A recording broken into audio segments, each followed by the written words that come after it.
vai, colabora. Você está derrubando tudo, parece um periquito comendo. E várias coisas que são agressões. A pessoa já se sente mal pela dificuldade. Como é que ela se sente com as críticas? Pior, vai afetando a autoestima. Se ela já está deprimida pelas dificuldades, ela fica pior ainda. Então isso vai dificultando a vida. Então os idosos sofrem muito. Ou pessoas que estão acamadas por algum motivo e necessitam de cuidados. Também são vítimas de agressões. Outros que também sofrem muito são as crianças com necessidades especiais. Por quê? Cuidador, isso ocorre no idoso também. O cuidador está cansado, está estressado, às vezes não que justifique, mas é algo comum. Ele está cansado, está estressado, se sente sem vida própria e sobrecarrega. Aonde ele desponta? Ou na criança deficiente ou naquele idoso. Então, os cuidados são feitos de forma agressiva, invasiva, carregados de agressão verbal, às vezes de agressão emocional ou psicológica. Então a pessoa desconta toda aquela frustração, insatisfação por se sentir obrigado a cuidar e agride o outro. E as crianças pequenas também, volta e meia a gente vê um caso que surge na TV de bebê agredido, jogado e por aí vai. Então a pessoa descarrega tudo aquilo de ruim naquela pessoa que é indefesa, que necessita de cuidar. O que ela deveria fazer? Sobrecarrega? Sobrecarrega sim. Não dá para negar, é pesado. Se afastar, dá um jeito, pede socorro, mas não dá para descontar no outro. Não pode, não justifica.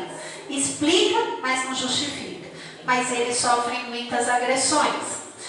É importante, gente, nós tomarmos conhecimento dessas formas de violência, por quê? Para que sejam feitas denúncias aos órgãos especializados. A vítima precisa de ajuda, ela precisa de orientação, senão nós não conseguimos tirá-la dessa situação de sofrimento. Mostrar para o agressor que ele não é tão poderoso assim quanto ele se acha, que na verdade ele é covarde. Por quê? Porque a agressão dele só ocorre dentro de casa, com aquele que ele mantém sob controle. Então, não pode deixar, precisa sim ter uma atitude, seja qual for o tipo de violência. Então, é importante sim que haja uma denúncia, um movimento, uma conversa, uma orientação. E muitos casos terminam também em morte.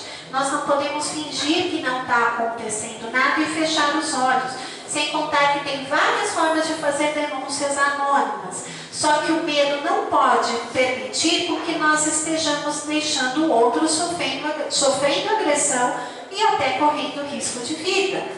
Não devemos fazer isso.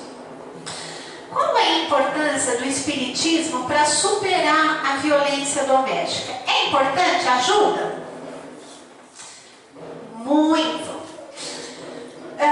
Qual seria para a sociedade o resultado do relaxamento dos laços de família? Eu posso relaxar os laços de família? Eles são importantes? Extremamente importantes. Eu permitir com que se dissolvam esses laços é fazer com que prevaleça o egoísmo, o orgulho. Não, só que nós só vamos conseguir fortalecer os laços de família através do amor, através da conscientização. Senão não fortalece. O que significa isso? A não formalização do casamento, o rompimento dos laços conjugais, o não ter filhos só pela carreira. Então, todas essas coisas são prejudiciais. Nós precisamos valorizar as famílias.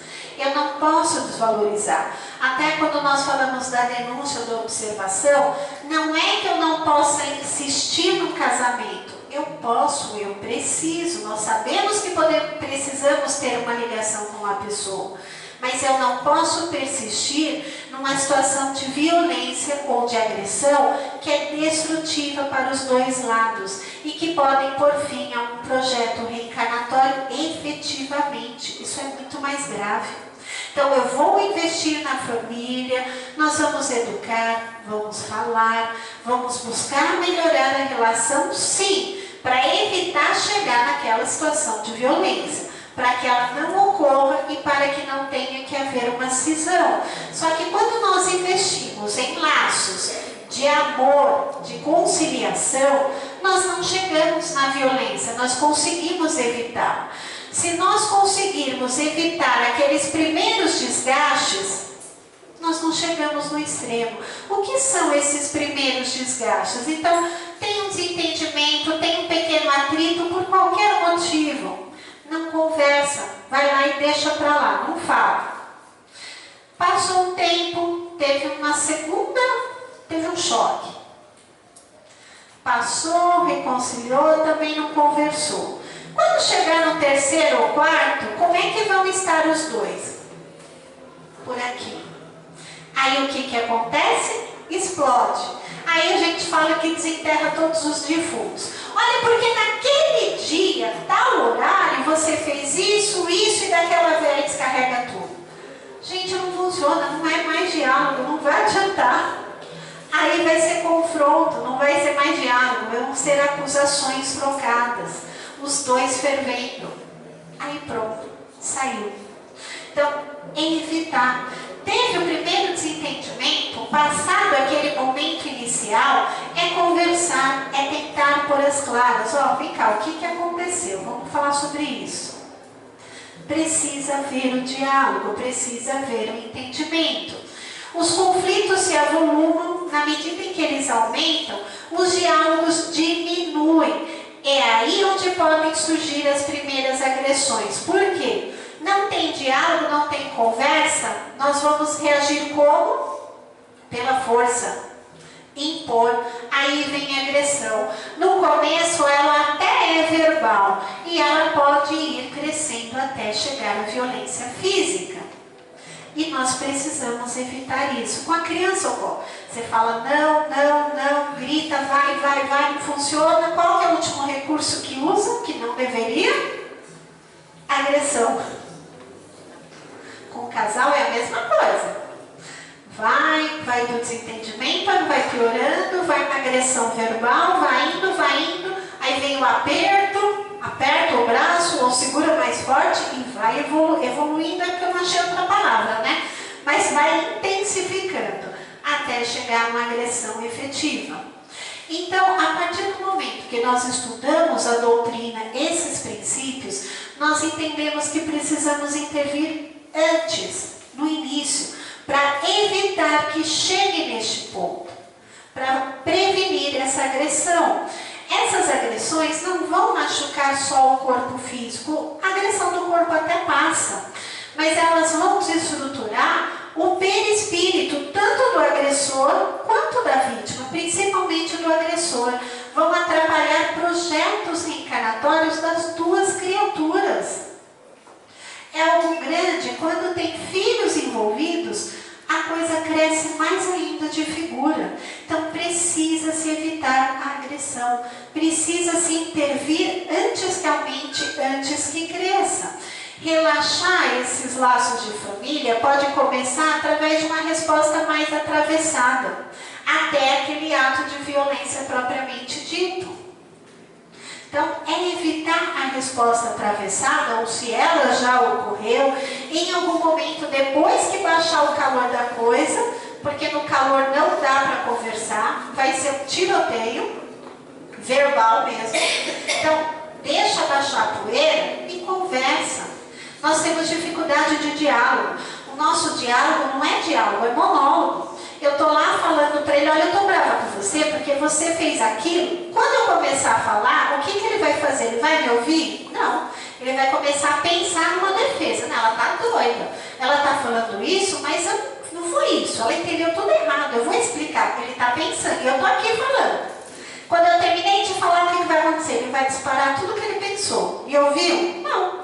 Eu vou ouvir? Também não. Eu vou aqui criar minha defesa. E aí vai aquele ping-pong de agressões. Qual seria o ideal que a gente tem dificuldade? Eu ouvi o que o outro falou, a vontade é rebater, não é? Precisa? Olha, não gostei do que você falou, fiquei possessa. Só que agora estou nervosa. Depois a gente conversa, eu vou pensar. Digere aquilo, elabora e volta. Olha, referente àquilo que você falou, em tal parte você tem razão. Na outra, não. É assim, assim, assado. Aí conversa. Já baixou o calor, já teve aquele impacto inicial, nós conseguimos raciocinar e conversar. Se no retorno da conversa começar a esquentar de novo, para de novo. E ó, tá entortando de novo. Chega, vamos parar, depois a gente tenta. Tem que ter esse discernimento. Aí é possível nós conseguirmos um diálogo sem que haja a briga, sem que haja o confronto e sem que haja agressão. Senão não tem. Quando começarmos as mudanças em nossa casa íntima, ou seja, quando nós conseguirmos começar o nosso processo de transformação, nós vamos refletir isso naqueles que estão à nossa volta.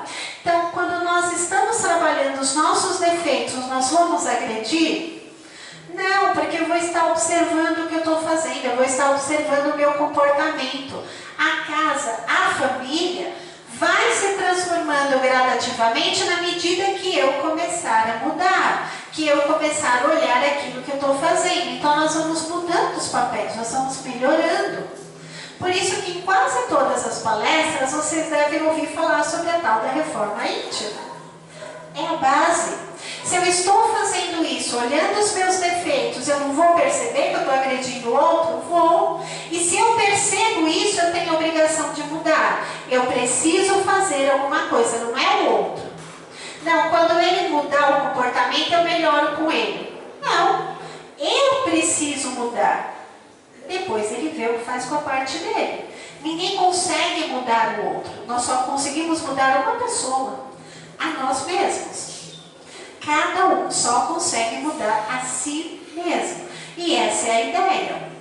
Quando nós estabelecemos um diálogo e uma relação de confiança entre pais e filhos, por exemplo, nós também evitamos uma série de conflitos e sofrimentos. Os pais conhecem os seus filhos? Não conhecem, não acompanham. Isso cria um distanciamento. Aí depois nós temos aquele discurso de eu queria que minha filha fosse minha amiga, que meu filho confiasse, me contasse as coisas. Começa a fazer desde pequeno. Não deixa para fazer na adolescência que entorta. Aí já fica mais difícil. Mas os pais não conhecem. Quando nós vamos atender criança no consultório, a gente faz o que a gente chama de anamnese, que é um questionário bem grande que pergunta um monte de coisas sobre as crianças. A gente vê que os pais não sabem o básico. Está lá o pai e a mãe. Qual a comida preferida do fulano? Aí a mãe fala macarrão, o pai fala batata frita. E aí, qual dos dois? Não, você está doido, é macarrão. Imagina, é louca por batata. Tá bom. Próximo. Qual o desenho preferido? Desenho? Sei lá. É um que passa na TV. Qual? Fala aí você. Não lembro não. É você. Você que fica mais com ele? Aí vira um dos dois. Vem cá, por que você está complicando? Você não vai falar com ele depois? Pergunta você para ele. Pergunta direto para ele. Conhece? Qual a cor preferida? Azul, amarelo. Gente, o básico. Não sabe. Mora junto, convive. Não tem noção dos gostos, do que a criança joga. O que ele joga no videogame? Sei lá, é uns joguinhos coloridos lá, mas tem arma, tem carro. Não sei. Pergunta pra ele. Por que você não guarda essas perguntas aí? Faz pra ele te responde tudo. Eu sei que a criança responde, mas eu não quero perguntar para a criança. Eu vou perguntar, mas eu preciso que os pais saibam. Como que eu vou educá-la se eu não sei, por exemplo, o que ela está jogando? Está adequado à idade? Ou o que ela está fazendo? Infelizmente, a maioria dos clientes que eu já tive de 7, 8 anos assistia a novela das 8. Está adequado? não, você não vai querer cortar minha novela, é o único horário que eu tenho. Chego em casa tarde, vou jantar e é o meu único lazer. Você não fala que eu tenho que ficar com ele? É o único horário. Eu estou lá assim na novela, mas eu estou com meu filho aqui do lado. Não é adequado, não justifica. Então, nós precisamos conhecer, conversar, fazer parte da vida dos filhos. Não tem como se isentar e se ausentar desse papel, que podem criar problemas na medida que ele for crescendo, distante dos pais, distante desses valores e distante desse conhecimento que os pais podem dar. Senão eu não posso exigir deles depois. Nós podemos mudar, gente, somente a